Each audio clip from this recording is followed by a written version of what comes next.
قتل آمدن ہو یا خطأن ہو. آمدن قتل کے لیے قرآن میں ہے من قتل من یقتل مؤمنا متعمدا فجزاؤ جہنم، دوزخ میں رہے گا، خالدن فی، ہمیشہ اس میں رہے گا.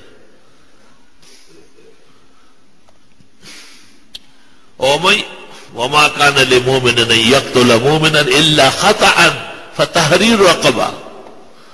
لیکن اگر قتل خطا سے ہوا ہے، اس نے نہیں چاہا، وہ گاڑی کے نیچے آ گیا، یہ شکار مار رہا تھا، وہ بجائے شکار کے انسان کو لگ گیا. اور بھی بہت ساری صورتیں ہو سکتی ہیں. اس کی بے خیالی سے بچہ کنویں میں گر گیا، اس کے بے خیالی سے آگ لگ گئی، لوگ جھلس گئے. یہ سب خطا ہے. اور قتل خطا کا اور قتل عامد کی دیت ایک ہے، اور وہ ہے 100 اونٹ. 100 اونٹ مقتول کے ورثاء کو دینا. اونٹ مہنگے ہو یا سستے ہو، اونٹ متوسط ہو یا اعلیٰ ہو یا ادنا ہو، 100 اونٹوں کا 2 عادلوں سے قیمت لگائی جائے. اب اندازہ لگاؤ کہ بے خیالی سے جو گاڑیاں گھومتی ہے، موٹر سائیکل والے ویسے بھی ان کے ساتھ کنارہ لڑنے کے در پہ ہوتے ہیں. مجھے تو یہ موٹر سائیکل والوں سے بہت ڈر لگتا ہے، اور میں ایک خطرے میں مبتلا ہوں، بہت پریشان ہوں. وہ یہ کہ مجھے یہ ڈر لگتا ہے کہ یہ جو اتنے رش میں اور بھیڑ میں موٹر سائیکلوں پہ گھومتے رہتے ہیں، بچے بھی ساتھ ہوتے، بیویاں بھی ساتھ ہوتی ہے. اور میں نے ایک واقعہ دیکھا ہے، اس کے بیان کرنے کے بعد کئی دن تک میری طبیعت خراب ہوتی ہے.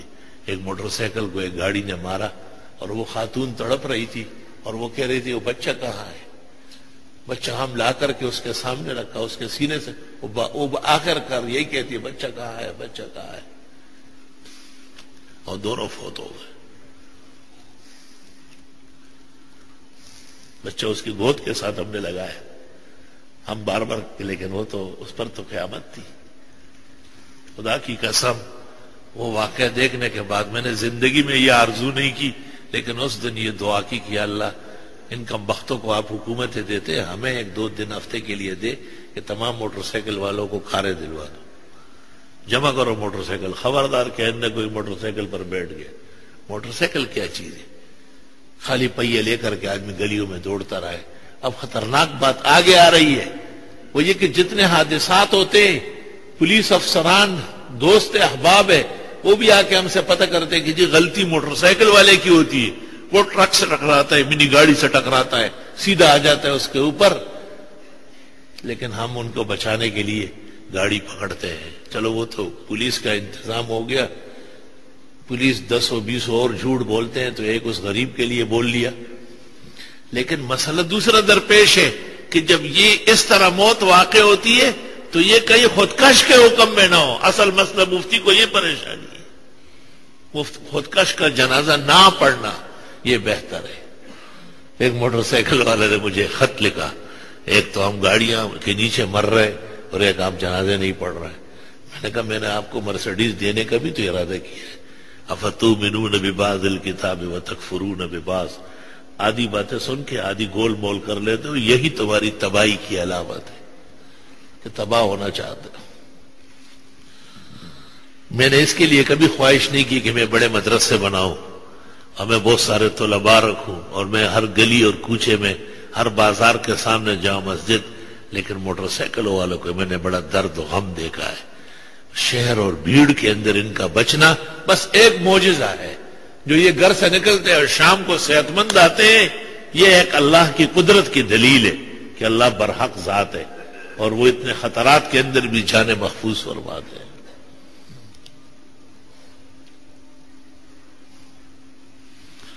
اور اس کی وجہ یہ ہے کہ میں نے موٹر سائیکل کے بہت حادثات دیکھے. توبہ توبہ. میں بالکل کراچی آیا تھا، دوسرا دن تھا، طالب علموں کے ساتھ ریگل چوک گیا تھا. وہاں ایک موٹر سائیکل والے نوجوان نے، سردی کا موسم تھا، چادر اوڑا ہوا تھا اور اس طرح مجھے اشارہ کیا کہ آپ ٹھہرے. میں نے سمجھا کہ یہ کوئی جاننے والا ہے. وہ فوراً موٹر سائیکل کھڑی کر کے اور فٹ باتی پہ لیٹ گیا اور اس کے بعد دم دے دیا. دیکھا تو بہت سارا خون نکلا ہے. پتہ چل گیا کہ کسی گاڑی میں سریا نکلا ہوا تھا اور وہ اس کے سر کو لگا تھا. تو چونکہ آپ طالب علم ہیں، مولوی نظر آتے ہیں، تو آپ کو کہا کہ آپ میرے ساتھ کھڑے رہے تاکہ میری روح آرام سے نکلے۔ اس کے بعد اس کی جیب سے کارڈ نکالا اور ایک سوزوکی میں ڈالا اور وہ لے گئے۔ ہم کوئی کالونی تھی اس زمانے میں، اس کا نام اور تھا، اب اس کا نام اور ہے۔ وہاں ہم لے گئے اور وہاں پر کوہرام مچ گیا۔ وہاں پر جو شادی کے دیگ تھے وہ پڑے ہوئے تھے، کہتے چوتھا یا پانچواں دن اس کی شادی ہوئی۔ تو اس لیے واقعی ویدا زنگے نہ دے شین کانے دا سہارا دے اور پر زخمی زنگی چی دے ہو نہ دڑ دے دو۔ میں نے محمد انور شاہ کو وصیت کی کہ اگر تم نے موٹر سائیکل چلا لی نا، قیامت کے دن میرا چہرہ دیکھنا تیرے لیے منع ہوگا۔ بالکل اللہ نے اس کی برکت سے اس کو چھوٹی عمر میں چھوٹی سی ایک ایسی گاڑی دے دی، اور میں خوف خطر میں ہوں۔ یہ سارے ہمارے انور شاہ اور سارے جو روڈوں پہ نکلتے ہیں یہ آنسو ان کے لیے نکل رہا ہے اور یہ درد و غم، مگر موٹر سائیکل والوں بغیر ضرورت کے مت چلاؤ، اللہ سے دعائیں مانگو، اپنی گاڑیاں لو، اور ذریعے یہ موٹر سائیکل خطرناک ہے بہت زیادہ، یہ بچ نہیں سکتا ہے۔ ہر روز جب ہم کہیں نکلتے ہیں تو میں ڈرائیور کا کمال مانتا ہوں کہ یہ موٹر سائیکل سے بچتا ہے۔ موٹر سائیکل سے بچنا ایسا ہے جس طرح کوئی جن سے بچتا ہو، بہت مشکل کام، ہر طرف سے آتے نکل آتے، اور بس ڈھک لگا اور وہ گیا اور مرا۔ اور سب سے بڑا سانحہ یہ کہ ہماری بیٹیاں اور بہنیں ان کے پیچھے بیٹھی رہتی ہے، چھوٹے چھوٹے بچے گود میں ہوتے ہیں، ان کو کہنا پڑتا ہے ہمیں رک کے کہ بچہ سو رہا ہے، گر رہا ہے ہاتھ سے۔ خاتون نے بچہ بھی گود میں اور اس کو بھی وہ سو رہی ہے، پتہ نہیں کب سے بیٹھی ہوئی۔ اب اندازہ لگایا اگر ہم پراڈو میں بھی بیٹھے ہوئے ہیں تو زلزلہ جسم اور صحت پر آ گیا، زہر ہو گیا سب بیٹھنا۔ افسوس صد افسوس، وہ بھی کوئی دل ہے جو دکھے پہ نہ، وہ بھی کوئی مومن ہے جو دوسرے کے غم سے متاثر نہ ہو، اس کا بھی ایمان ہے جو معاشرے کے درد و غم سے بے خبر رہے۔ یہ سارے غم، سارے غم، ساری پریشانیاں اللہ اپنے فضل سے دور فرمائے اور معاشرے میں امن سے، خوشی سے، حفاظت سے گاڑیاں چلانے کی توفیق دے۔ جب گاڑی خریدو تو پہلے یہ کوشش کرو کہ حرام کے پیسوں سے نہ ہو، سود وود پہ نہ لینا۔ سودی گاڑی میں بیٹھ کے مرو گے تو ایمان نصیب نہیں ہوگا۔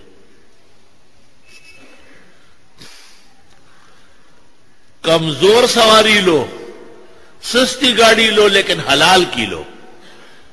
وہ اخپا میں دے پاس ہی ہو کپا خری کے پاس ہی۔ بہت اعلیٰ گاڑی کی کیا ضرورت ہے جس کی قسطیں آپ بھر رہے اور وہ دن بدن بڑھتا چلا جا رہا ہے اور آپ مقروض و مدیون ہو رہے ہیں۔ مقروض سے بھی تو پناہ مانگی گئی ہے، اور مقروض کے جنازے سے بھی شافع و مشفع غمخوار امت محمد رسول اللہ صلی اللہ علیہ وسلم نے معذرت کی ہے کہ میں مدیون کا جنازہ نہیں پڑھاؤں گا، اس نے قرضہ کیوں ادا نہیں کیا، تم لوگ پڑھو، میں نہیں پڑھ سکتا۔ صحابہ کی غیرت بھی دیکھنے کی ہے۔ ایک وہاں سے نکل آیا، اس نے کہا حضرت آپ پڑھا لے، قرضہ سارا میں ادا کروں۔ محدثین فرماتے ہیں آپ کے اس ارشاد اور تنبیہ کا مقصد بھی یہ تھا کہ لوگ قرضہ تب لے جب ادائیگی کی کوئی صورت نظر آ رہی ہو، اور جہاں آپ دیکھتے ہیں کہ واقعی پریشان حال ہے تو قرض نہ دے، صدقہ اور خیرات تعاون دے۔ قرضے کیوں دیتے ہیں؟ خدا نے تجھے قرضے دیے ہوا ہے،